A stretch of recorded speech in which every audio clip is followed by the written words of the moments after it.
Hello दोस्तों, welcome to my channel. आज के इस वीडियो में आप वृंदावन के बाके बिहारी की एक सच्ची कहानी सुनेंगे। ये कहानी बहुत ही रोचक है और सच्ची घटना पर आधारित है। तो चलिए शुरू करते हैं आज का ये वीडियो और जानते हैं क्या है वो कहानी और क्या है महिमा वृंदावन के बाके बिहारी की। अगर अभी तक आपने मेरे चैनल को सब्सक्राइब नहीं किया है तो प्लीज़ सब्सक्राइब कर ले। इसके साथ ही बेल आइकन को भी प्रेस कर ले ताकि मेरे आने वाले ऐसे ही रोचक वीडियोस आप पहले देख सकें। दोस्तों, एक गरीब ब्राह्मण हुआ करते थे। वो गरीब ब्राह्मण बहुत ज़्यादा पूजा करते थे बाके बिहारी की। वो उन्हें बहुत ज़्यादा भक्ति करते थे। ब्राह्मण ने अपना तन मन धन सब कुछ बाके बिहारी को समर्पित कर रखा था।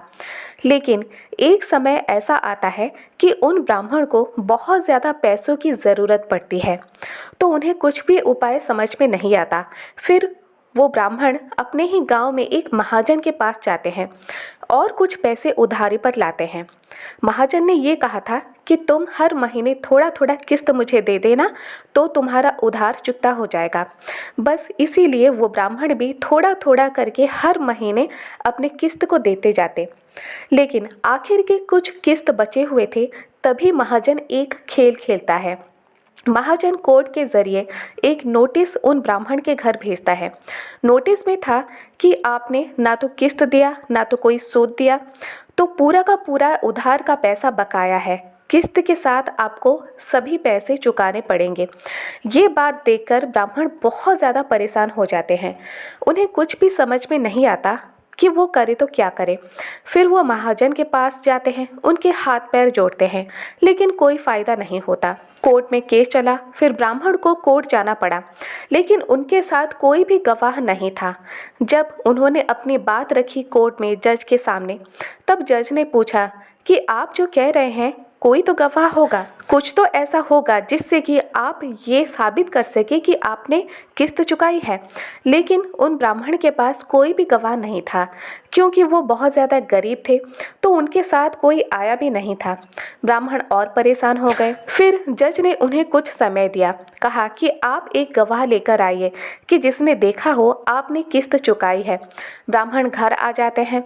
वो बहुत ज़्यादा बाके बिहारी को पूछते हैं, उनकी भक्ति करते हैं, मन ही मन बहुत दुखी भी होते हैं कि भगवान, मैं आपकी इतनी ज़्यादा पूजा करता हूँ, फिर मैं इतनी बड़ी परेशानी में आज क्यों हूँ।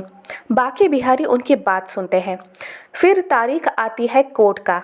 जब कोर्ट में फैसला होना था, गवाह एक गवाही देने वाला था। वो ब्राह्मण जाकर कोर्ट में पहुंचते हैं। उनके पीछे पीछे एक बूढ़ा आदमी भी जाता है, जो कि उनके साथ ही रहता है। ब्राह्मण कुछ भी समझ नहीं पाते कि ये बूढ़ा आदमी मेरे साथ क्यों चल रहा है।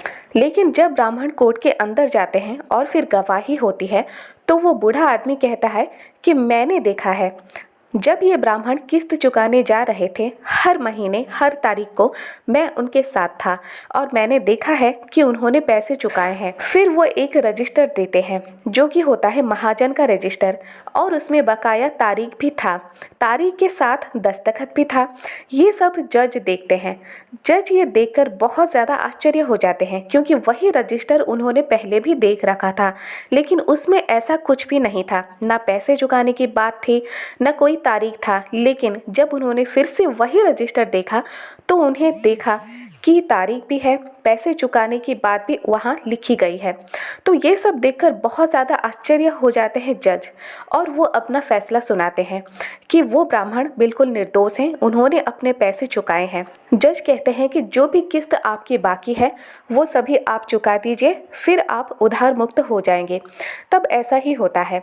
जो ब्राह्मण होते हैं वो महाजन को बाकी के किस्त चुका देते हैं और उनकी उधारी वहीं पर ख़त्म भी हो जाती है। महाजन को बिल्कुल भी ये समझ में नहीं आता कि उसी के रजिस्टर उस बूढ़े आदमी के पास कैसे चली गई और उस रजिस्टर में तारीख कैसे लिखी गई, उसमें दस्तखत कैसे हुए। महाजन सर पीटता रहता है, लेकिन कुछ भी फायदा नहीं होता। वो बूढ़ा आदमी कोर्ट से बाहर निकलते ही गायब हो जाता है। ये देखकर ब्राह्मण बहुत ज़्यादा चकित हो जाता है। उन्हें यकीन हो जाता है कि ये जो बूढ़ा आदमी था ये और कोई नहीं बल्कि उनके बाके बिहारी ही थे। उन्हें बहुत ज़्यादा खुशी भी इस बात की होती है कि हर समय, हर दुख में, हर सुख में उनके बाके बिहारी उनके साथ हैं। ब्राह्मण खुशी खुशी अपने घर लौट जाते हैं। ये घटना उस जज को इतनी ज़्यादा प्रभावित करती है कि इस घटना के बाद वो जज अपना जॉब छोड़ कर देते हैं, अपना घर परिवार सब कुछ छोड़ देते हैं और वो एक फकीर बन जाते हैं। कई सालों बाद वही फकीर जो कि पहले जज हुआ करते थे और इस घटना को उन्होंने अंजाम दिया था, वो फकीर पागल बाबा के रूप में वृंदावन लौटते हैं। जो भी उन जज को पहचानते थे, कोर्ट में उन्हें कई लोगों ने देख रखा था, तो वो सब लोग देखकर उन्हें पहचान गए।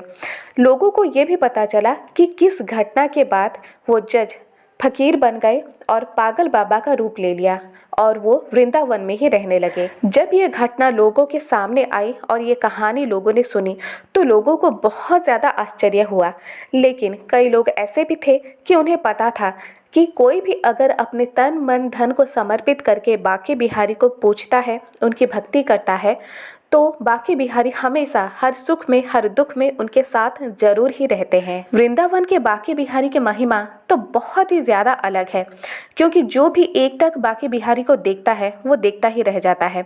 ऐसी ही एक कहानी एक बार सामने आई थी। एक बूढ़ी औरत जिसका कोई औलाद नहीं था, लेकिन उसका ज़मीन जायदाद बहुत ज़्यादा था। वो बांके बिहारी के दर्शन को आई थी। बांके बिहारी को देखती रह गई। उन्होंने ये सोचा कि काश ऐसा ही एक बेटा मेरा होता। तब उनकी भक्ति देखकर बांके बिहारी उनके साथ उनके घर तक चली गए। यहाँ मंदिर सूना पड़ गया और पुजारी को ये पता चल गया कि बांके बिहारी तो मंदिर में है ही नहीं। उस घटना के बाद हर 2 मिनट में बांके बिहारी के सामने पर्दा लग जाता है, ताकि कोई भी बांके बिहारी को एक तक ना देख पाए और बांके बिहारी उसकी भक्ति के जरिए उसके साथ चले न जाए। तो दोस्तों, आज की ये बांके बिहारी की कहानी आपको अगर ज़रा भी पसंद आई, एक लाइक ज़रूर कर दे। इसके साथ ही शेयर करें अपने दोस्तों के साथ।